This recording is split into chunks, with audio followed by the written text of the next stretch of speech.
चल ठेला पर अकेला ले हम बीछी के हो बोल का भाव बात हरा लीची के हो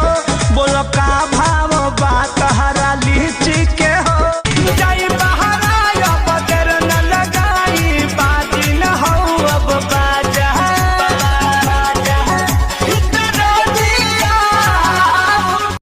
झुमका पर झारखंड बापा गलाइल पूर्वांचल के दिल नथिया पर आइल तोहरा पर पड़ल बा नजर रंगा बाज के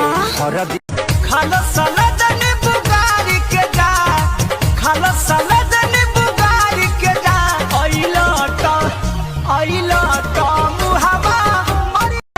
झुमका पर झारखंड बापा गलाइल पूर्वांचल के दिल नथिया पर आइल तोहरा पर पड़ल बा नजर रंगा बाज के मुँह लागल बा एकरा पजरिया के मुँह लागल बा एकरा पजरिया के निकल लागे ना